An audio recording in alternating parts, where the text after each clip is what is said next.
Hi, Diamond Women's Ministry. My name is Leslie, and I am here to talk to you today about some of the differences and similarities between different generations. I wish I could be there with you today, but the change in the schedule presented a conflict for me. So I thought I'd record what I wanted to share with you and just present it to you that way.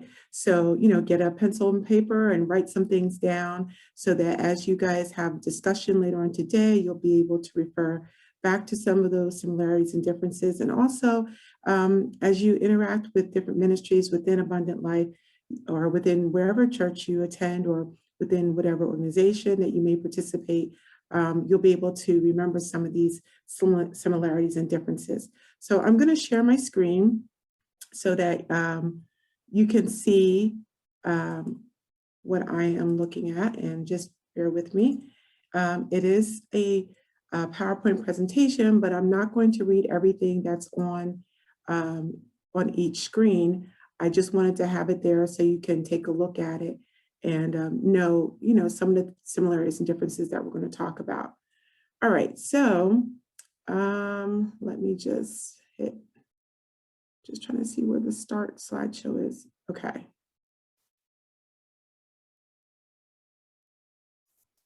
All right, so let me move to the next one. So currently there are 6 generations that are living in the United States and throughout the world. That is a lot of different age groups that have to be able to get along and relate to one another. So the only way we can do that is to learn about each other and find out, how are we alike, how are we different, and what can we expect from each other. So the first one is the silent generation. And right now, they were born somewhere between 1927 and 1946. Please know as we're going throughout these different slides that the dates are not, hard, fast, in stone. Sometimes it might be 1926 to 1947, but this is just a range of what this generation, of the time that this generation was born. So right now, they're about 76 to 95 years old. So it's important to realize that they may be more financially prudent. They may, want to hold on to their money a little bit more because they remember the Great Depression. They remember going through difficult times. Also, they use a more formal language and good manners. This whole texting thing right now, these emojis, this can be a little challenging for them because they remember a little bit more of the formal language. It was not very common for them to go beyond high school. They would graduate from high school and then they would go straight to work. And most importantly, they used rotary phones. That's the phones, if you're younger and you're online, that you would stick your finger in the little hole and turn it around. They used rotary phones. That was what was most common for them. The next generation was the baby boomer generation. This was a big generation. They were born somewhere between 1947 and 1964, and they are ages 58 to 75. And they also were influenced by some difficult times, civil rights movement, Vietnam War. But this particular generation was taught to believe in the American dream. If you can work for it, you can get it. They also didn't really trust anyone over 30. They were a little upset that some of the older generation didn't get them. So they didn't trust some of the older generation. They were very anti-government, and that has a lot to do with the Vietnam War. But they still believed in traditional families, and they started to believe in a little bit of some of the blended families. That means maybe a family where there was just a father and children and a mother and children coming together. That was like the Brady Bunch.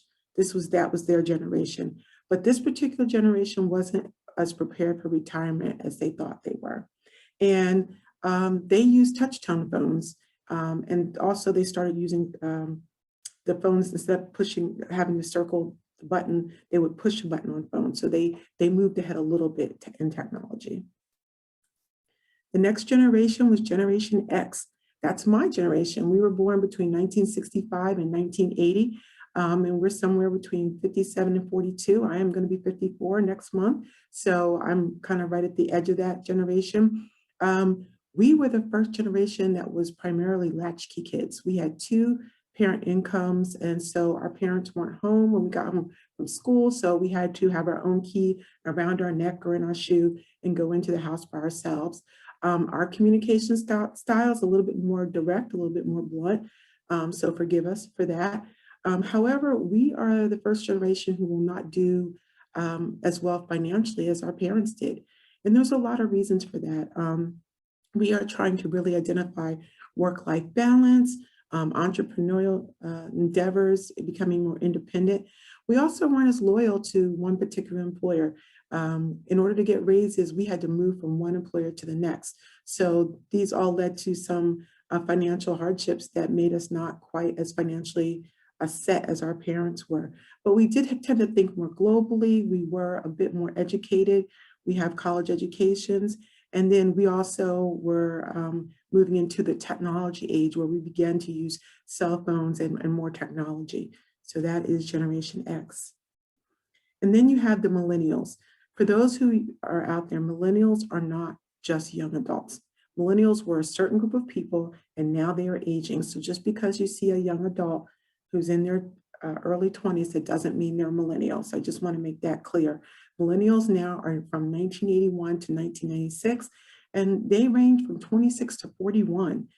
So they have a large range. They are the largest group, the largest generation in the workforce today. So they have a lot of influence. They were influenced though by digital media, school shootings, terrorist attacks. So there's a lot of things that played a part in who they are today.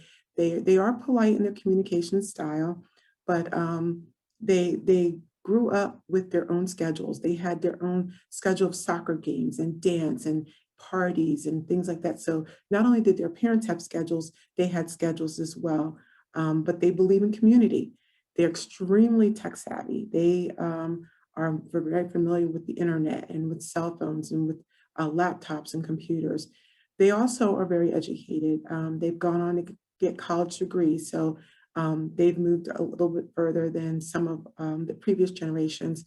And also they're very ambitious. So they also are trying to build their own businesses and be prepared for retirement. So that is the millennial generation. Then you have Gen Z. Gen Z is from 1997 to 2010. These young people are aged 12 to 25. So if you see a young person, again, who's 21, 22, they are not a millennial, they are Gen Z. And they are influenced by digital media, online shopping, the world pandemic that we are coming out of now. And this particular group made up 1/10 of the 2020 election or the electorate.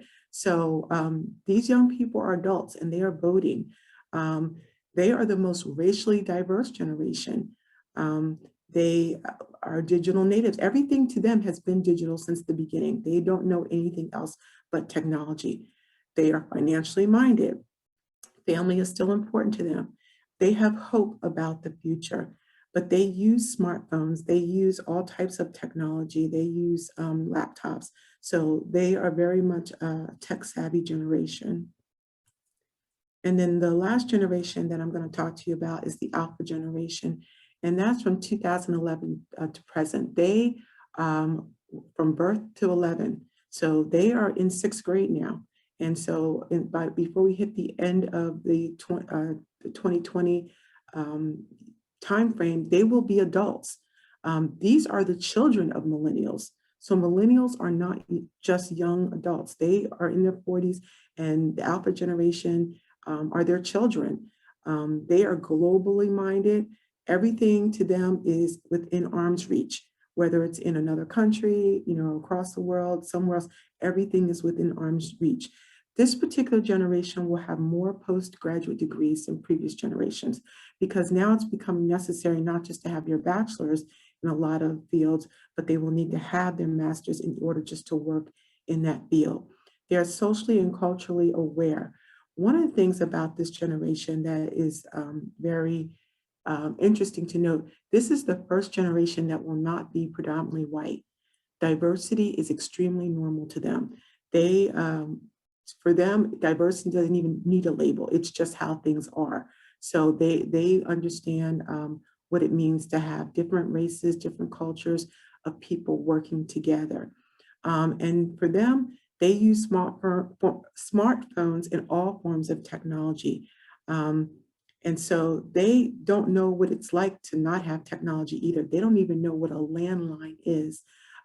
They don't even know what a payphone looks like. So this generation has moved a lot faster and a lot quicker into technology, into different types of family structures, good, but good or bad, you know what I mean? But different family structures are very normal to them. So this is things that we're going to have to learn how to address and to deal with as we interact with people who will come to church or interact with our different organizations. So that's the Alpha generation. Okay, so I just wanted to go with you, go through some of these differences and similarities with you. So as you move forward in today's discussion, you'll be able to have a little bit of information. That's what's common these days. Information is just out there. All this information, I was able to go out on the internet and search and look at different groups and companies that do this type of investigation and find out what are the differences and the similarities between people who are coexisting and living in our world today.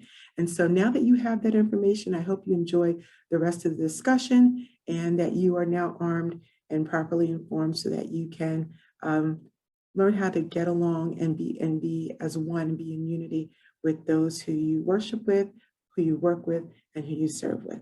Thank you so much and have a great day.